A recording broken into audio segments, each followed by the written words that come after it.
What's up, people? What's up, people? What's up, people? It's your boy MM2K back again with another episode of Lyrics to Go for Prognosis TV. This is the session where I go on my morning walks and I talk about everything gaming and the latest and greatest in gaming news and give my thoughts on it during my morning brisks. It's a chilly December day, not really cold. This weather is just weird. That said, I'll take it. You know, keeps me being able to walk and stuff. But in today's episode, I want to talk about something that I'm going to embellish on as well on my MM2K videos channel. Let me just say this. We're making changes to my various platforms, the platforms that I contribute to PNTS network, of course, are the commission show. We do it every week. It's with me, Snow Bunny, Tron, and Project Storm. We work together and we start having great discussions on the latest and greatest in gaming news. And then also, of course, everything that's Stadia dosage related. We're going to be changing the format of that channel. So definitely, if you're following me, you're going to want to follow that channel because we're going to start reviving content on there, different type of content and so forth. All right, so here's the deal. I want to talk about this whole no gamer left behind thing with Phil Spencer, the architect of that whole mind state as it relates to Xbox and its cross-generation efforts. So Xbox going into this upcoming generation said, hey, look, we want to leave no gamer left behind. So their focus was, the majority of their focus was upgrading their backwards compatibility tool sets to where games from the 8th generation, that's the PlayStation 4, Xbox One generation, those games will play great, or play, fantastic rather, on the Xbox Series X and the Xbox Series S. That was their goal. PlayStation's goal was, you know what, we want you to upgrade. We still want you to be able to play your old games. We want you to be able to play them better. But our main focus is the new experiences that you're going to get. We want to focus on what this new machinery can do for games going now and to give you a peer into the future. And it's a totally different outlook than Xbox, and one that appears to be way more popular. For the first time in Xbox history, they've launched with hardly any new content, no content really. They solely rely on third party to boost their sales. The Xbox Series S, which was supposed to be the gap bridge between 8th generation gamers who were interested in getting a 9th generation piece of hardware and the actual 9th generation, hasn't seemed to have worked out as well. Now they're blaming it on production.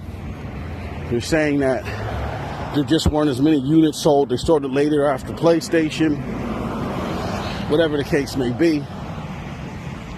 That doesn't sound like someone that's as big as Microsoft with the checkbook that's totally dwarfs Microsoft.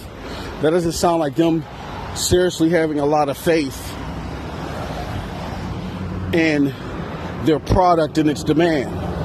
I mean, PlayStation had so much faith in its product and its demand that they, even with the bad yields, they sent out a whole bunch. And as a result, even during COVID, which I find this amazing, even during COVID, they've managed to sell more PlayStation 5s than PlayStation 4s were sold. And PlayStation 4s to date, I think, are like 113 million plus. And they're starting off faster than that. I mean, that's just astronomical. So,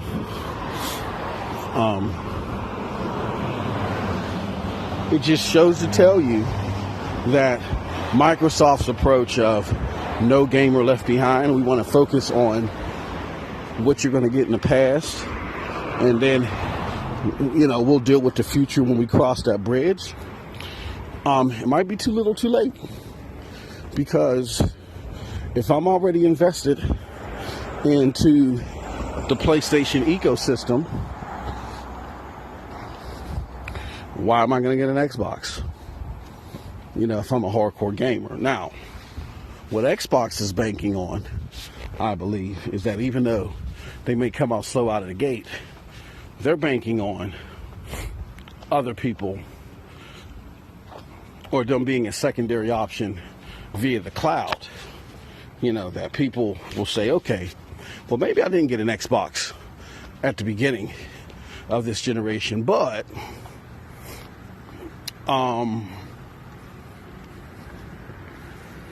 you know, now that I can play it on my phone, my tablet, my PC, I can play it on a dongle, you know, the way 2023 looks, we can do it that way. That maybe people will say, okay, well, even though I didn't get the box originally, what I'll do is I'll just play it on my dongle via the internet, and I'll just subscribe to Gamepass. And here's the thing here's the problem with that. That is reliant upon really Game Pass being desired universally. It is.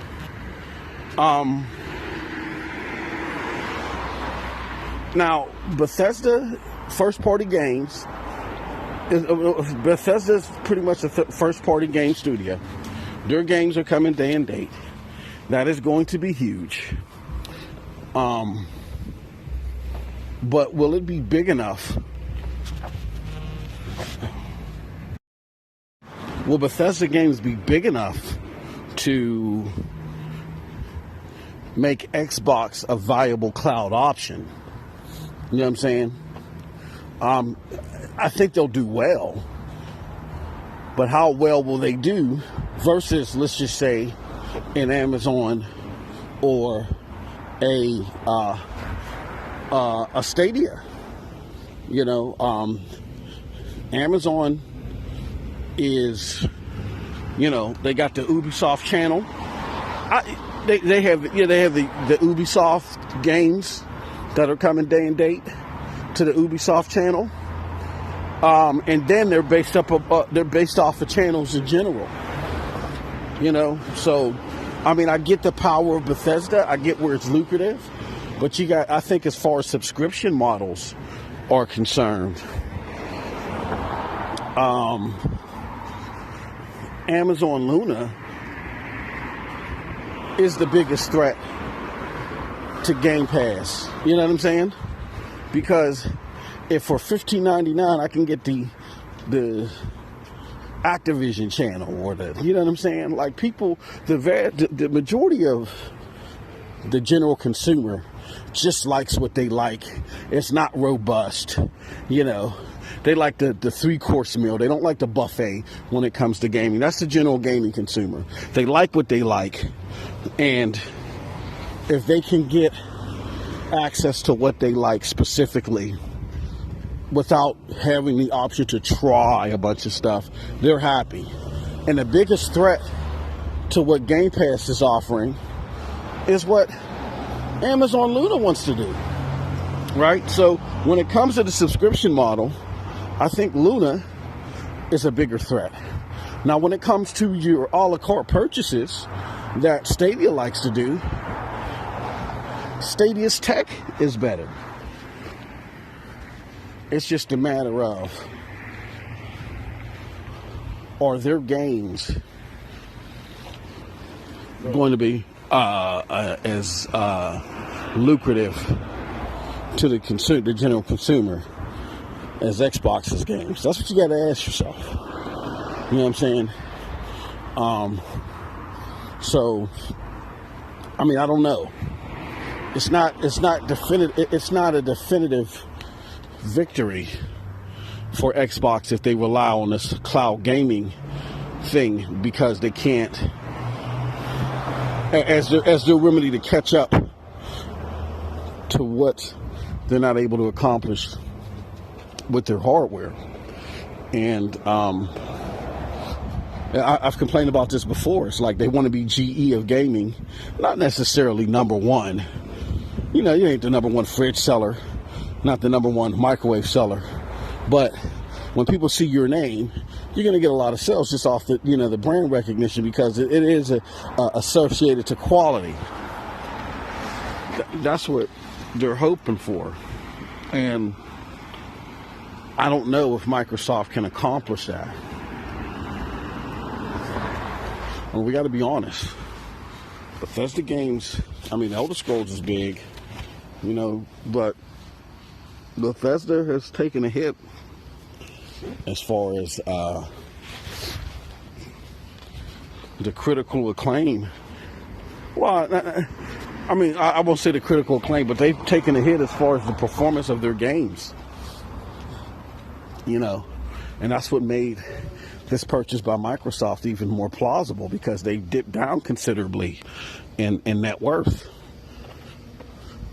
I could be wrong here, but I think like they went down like a 1.5 billion in net worth over a 3-year period or something like that. So I don't know. Elder Scrolls is going to be big, you know, but what else is going to be big? Is Starpoint going to be big? Who knows? We'll see. But again, I just think that the whole gamer left behind focus at the beginning of this generation is starting to blow chunks. And because of that, Microsoft has really put themselves in a bad position to where I think that they're going to have to become the number one cloud service. They're going to have to, because here's the thing, even though they're going to make a lot of money, even by doing marginally well with the cloud service, if they're not number one, they're going to get hit hard. Because again, they're not going to be somewhere with all this investment that they've made, 7.5 billion and all this other stuff. Somewhere they have to shine through everywhere. So when it comes to the cloud game, they got to get like super high saturation, if not number one, a very close number two. They can't be like last place in every single region that they work in. Gamepass is considerably the best. You know, is the best subscription service as far as saturation is concerned at the moment. With that being said, how long will that last once things like Ubisoft Plus become far more accessible because of Amazon and Stadia? And how will that be the case if, you know what I'm saying, as far as Amazon with its game channels, you know, so they could fall victim there. Then also they could fall victim, you know, just because they don't have the performance. And if the Bethesda games don't hit the way that people want them to hit, you know, who knows? I just think that they put themselves in a real bad corner, because you got to springboard from a higher place. And I think they should have approached the consoles a little bit more aggressively with newer content. That would have really helped them. Would they have beat Sony in sales? No, but it would have been a lot closer than I think what we're going to see for the first few years. So the whole gamer left behind thing is a farce. It is a fallacy as far as a successful strategy. We've seen it with Halo. We've seen it with flight simulator where the Xbox One version is being dumped. Hell, we're even seeing it with Cyberpunk. I mean, I think Cyberpunk is the clear sign of that. So, let's see. Hopefully Microsoft boosts its cloud technology, or they really up the ante on its second party offerings. Some games that are coming down the pike in 2021, 2022, if they really boost their exclusivity, go sign some checks, go send out some checks, maybe it'll be, a different story. Interesting to see nonetheless. But with that said, that's it from your boy, MM2K. Let me know what you think about all this in the comment section below. And thank you so much for your support of PNTS Network. We're going to be dropping way more content as we usher in the new year. Check us out, Stadia Dosage Streams, Stadia Dosage, MM2K videos. Don't forget to check out the Nephophiliac, aka Project Storm, Snow Bunny Gaming. Check out Ying Meets Yang of Gaming on Snow Bunny Gaming's channel and all that good content. With that said, y'all have a